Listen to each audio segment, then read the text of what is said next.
Hello, my name is Tom Rhodes, and I'm a licensed marriage and family therapist.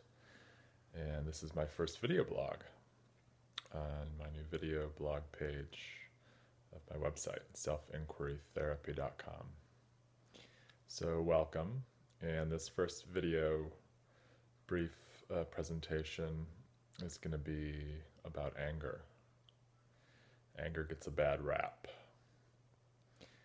Anger is an emotion that can be incredibly intense, and we don't usually think about it necessarily consciously, but it can also be incredibly painful.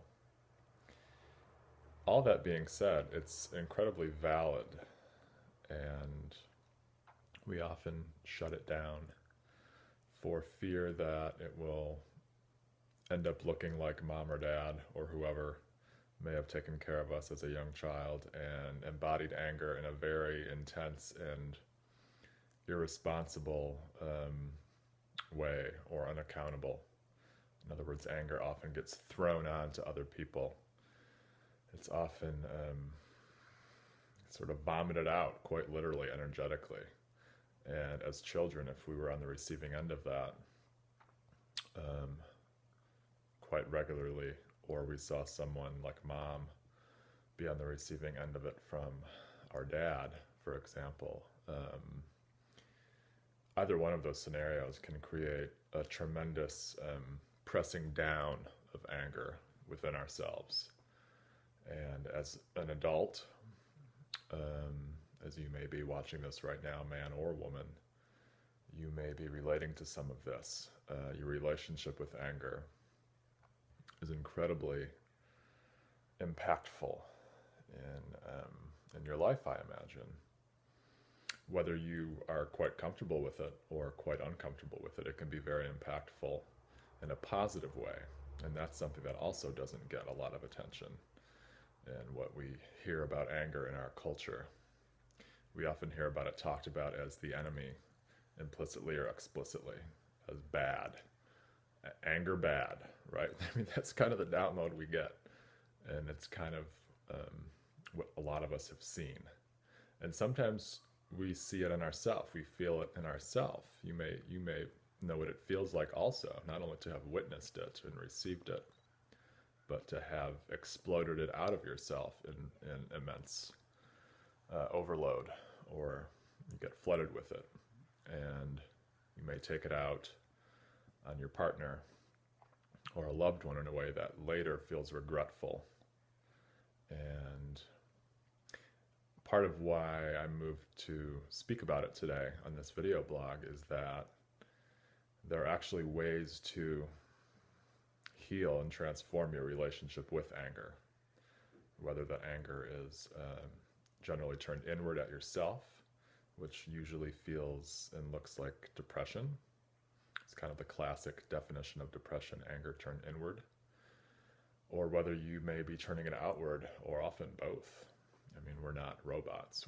It's not like we either turn it inward or outward. Sometimes we'll attack ourselves with it, and there's an energetic, experiential quality to that, or we'll explode it outward and attack someone we care about.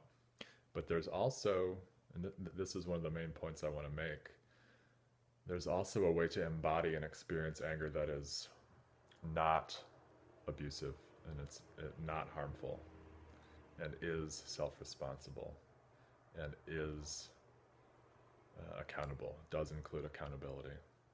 And there's actually, and you may have experienced this yourself, there's a incredible, like a pristine clarity that can be felt and experienced and embodied in anger.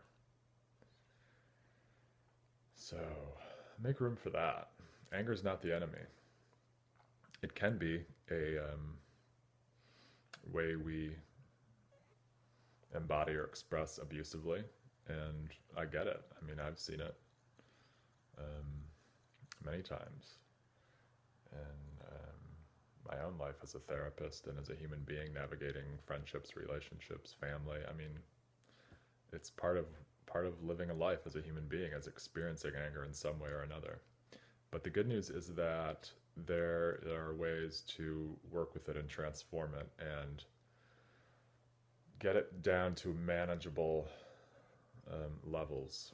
In other words, 0 to 10 scale, past a 6 or 7, it turns into what I and many other therapists will call being flooded with anger. And that's where it sort of shifts into high gear, so to speak, and actually turns into rage.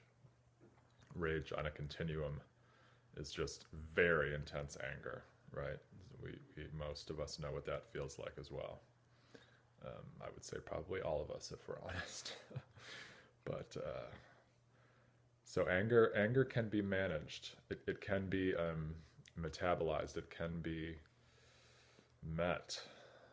And you may have noticed I just took a deep breath there. Even in just talking about it, I can feel the energy of just meeting an intense emotion. In this case, anger is what we're talking about.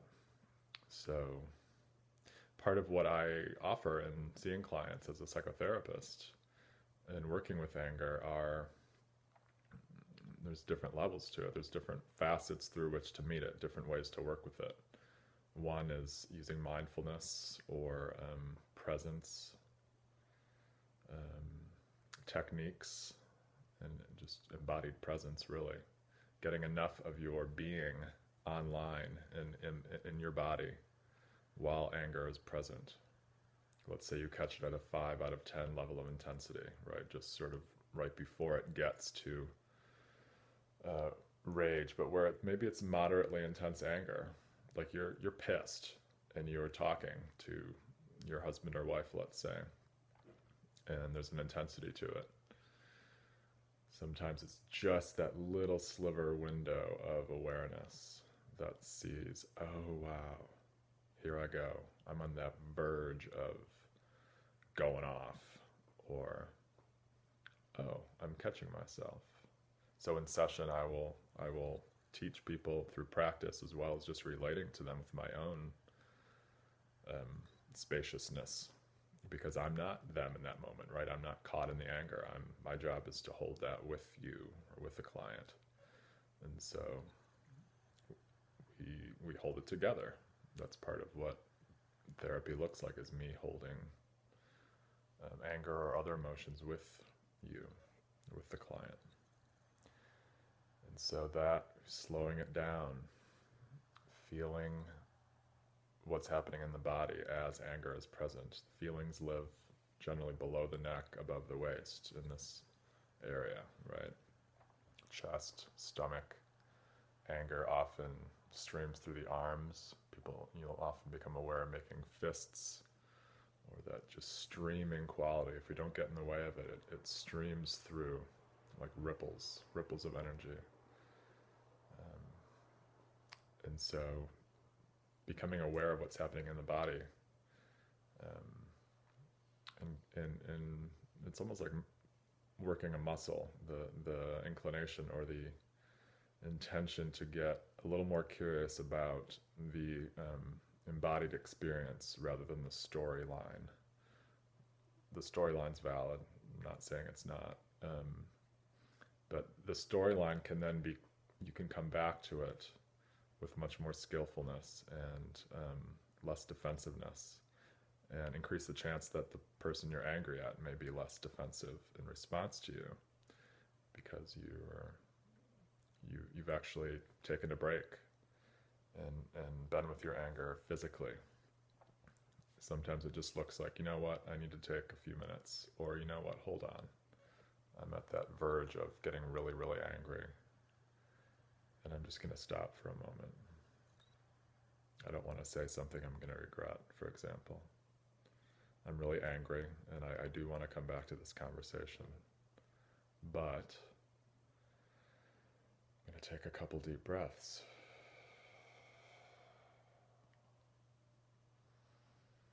I'm going to feel in my body what's happening. Okay, wow, my chest is hot. My arms are streaming with energy.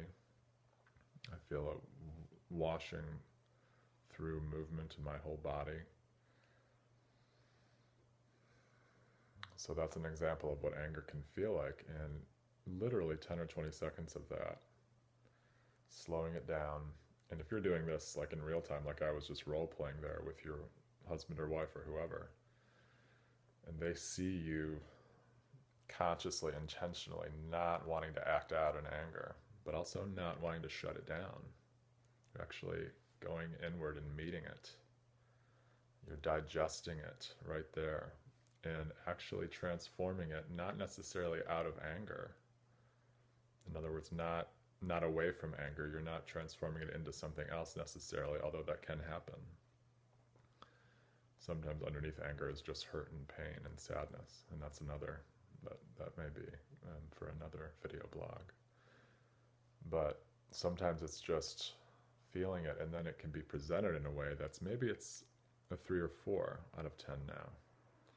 And then the cognitive capacity to actually put words to it in a way that's not destructive to yourself or to the person you love that you're expressing it to. It's like just takes the edge off enough where you can actually speak with heartfulness and actually relate to the other person, rather than going into rage up the scale of the numbers and intensity. And then you're actually not in relationship at that point.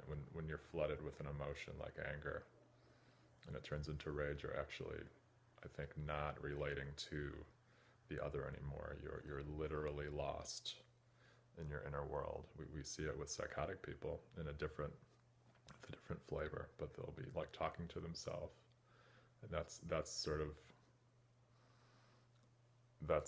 very far on the continuum of getting caught in your own mind, right? But we kind of know what that's like, right? Sometimes you're feeling an intense emotion and it's like the other person is there, but you're not really relating to them anymore. You're kind of like stuck in your own spinning wheels of intense feeling. So there are ways of relating to and being with anger that can be very helpful